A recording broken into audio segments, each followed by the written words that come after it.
आप देख रहे हैं तनाजुर फर्रुख सुहेल गुइंदी के साथ। अस्सलाम वालेकुम, मैं हूं फर्रुख सुहेल गोहिंदी। तनाजुर में मेरे साथ एक बड़ी अहम शख्सियत है। कुछ लोग ऐसे होते हैं कि आप उनको मिलें या उनके काम को देखें तो उस खित्ते या उस शहर को देख लेते हैं।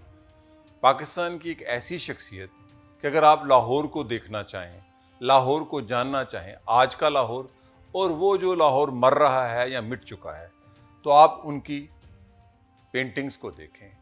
डॉक्टर एजाज अनवर, पाकिस्तान में इनकी पेंटिंग्स एक ऐसे रंग देती है, बसंत के रंग, अमारतों के रंग, लाहौर के रंग, लाहौर के शहरियों के रंग, उन अमारतों के रंग, उन अमारतों की तस्वीरें जो मिट चुकी हैं।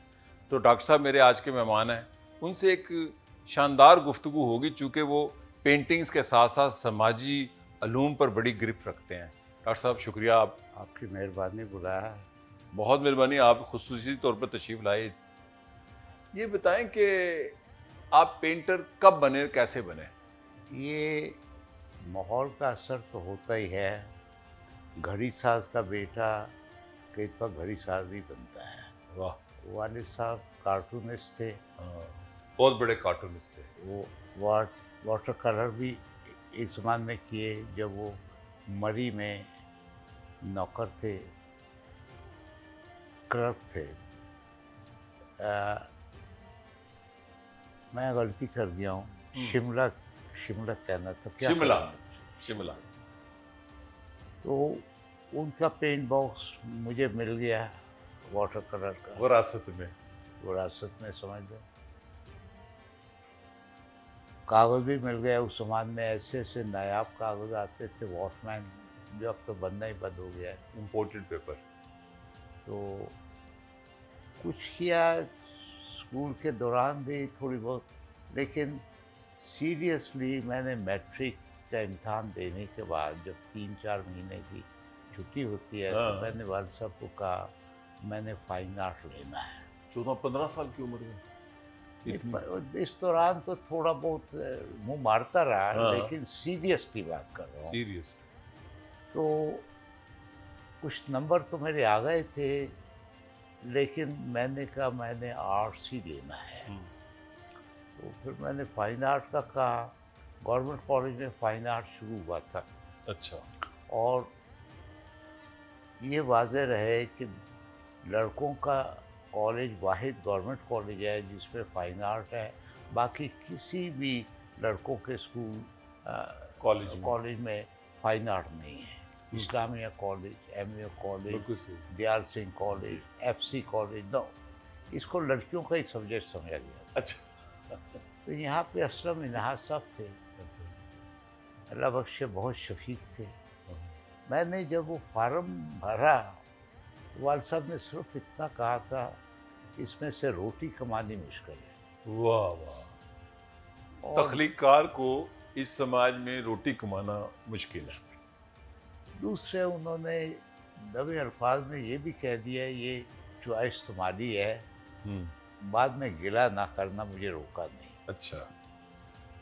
तो असलम मिन्हाज ऐसे थे, पहले हेड ऑफ द डिपार्टमेंट ही थे, खुद ही लेक्चरर ही थे। वो 32 साल लेक्चर ही रहे, 32 साल में प्रमोशन कोई नहीं मिली। अच्छा। और ना ही उन्होंने कभी कहा मुझे प्रमोट करो, मेरा हक दो। उसके बाद खालिद आफ्ताब साहब ने उनके नाम पर Aslam Minhaj art gallery.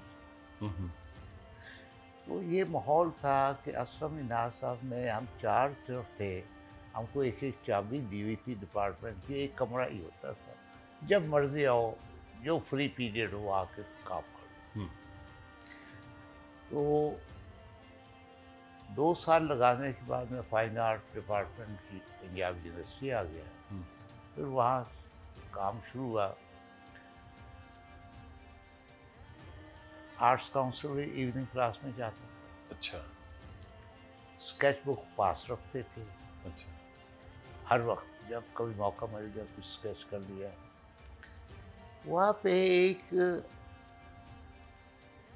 Project आया, PIA के होटल होते थे। जी हाँ।